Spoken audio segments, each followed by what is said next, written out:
আমি যদি নির্বাচনে জয়ী হতে পারি, আমি বিশেষ ভূমিকা রাখবো চেম্বারকে নিয়ে বেজারকে সুপ্রতিষ্ঠিত করার পাশাপাশি ইপিজেডে গ্যাস সরবরাহ, এটা একটা বিরাট একটা কাজ আমাদের চেম্বারের পক্ষ থেকে।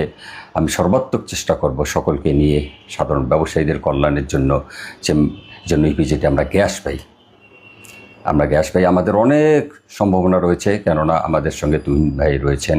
এখানে চিলাহাটি স্থলবন্দর রয়েছে।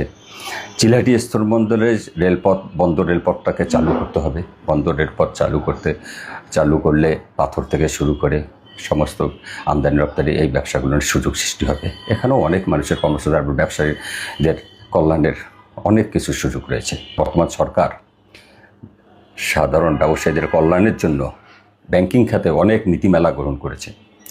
এই নীতিমালাগুলোর অনেক ব্যবসায়ী আমরা জানি না। চেম্বারের পক্ষ থেকে আমি নির্বাচিত হলে, আল্লাহ পাকের দয়া আমি নির্বাচিত হলে চেম্বারের পক্ষ থেকে এই সুযোগগুলো আমাদেরকে নিতে হবে। ব্যাংকিং খাতে যে সরকার যে নীতিমালা ঘোষণা দিয়েছে, এই সুযোগগুলো আমাদেরকে যোগ্য লোককে দিয়ে নিতে হবে। মানুষ পরিবর্তনশীল, পরিবর্তন হতে হবে।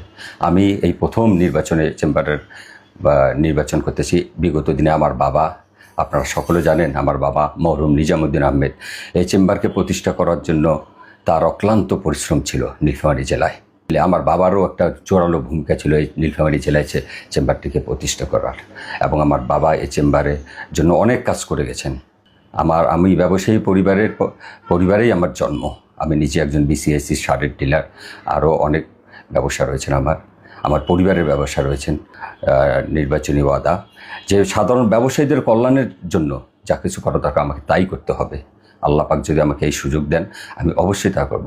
তাছাড়া এখানে আরও ব্যবসায়ীরা বিভিন্নভাবে কাস্টমস, আয়কর বিভাগ, ভোক্তা অধিকার বিভাগ, আমরা অনেক সময় অনেক রকম হয়রানির শিকার হই। ইনস্ট্যান্ট কোনো আলোচনা না, কোনো না, এই সকল হয়রানি থেকে ইনস্ট্যান্ট সাধারণ ব্যবসায়ীদের যেন আমরা পরিত্রাণ করতে পারি, সেই ব্যবস্থা করতে হবে।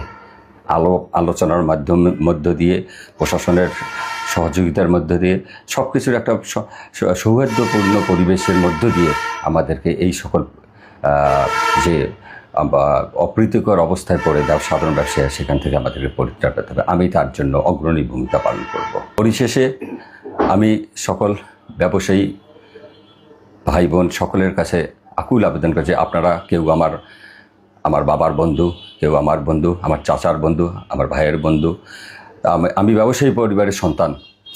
আমি সকলের কাছে আশা করব, হিন্দু মুসলিম সকল ব্যবসায়ীরা, আপনারা অনেক বড়, আমার চেয়ে অনেক বড় প্রতিষ্ঠানের মালিক আপনারা সকলে আমাকে দোয়া করবেন, এবং আপনাদের একটি করে ভোট আমাকে দিয়ে, আপনার সন্তান আমি, আমার কারো ছোট ভাই আমি, কারো বড় ভাই আমি, আমাকে একটি করে ভোট দিয়ে আমাকে এই চেম্বারকে আবার নতুনভাবে প্রতিষ্ঠা করার জন্য সহযোগিতা করবেন, এই প্রত্যাশা করছি।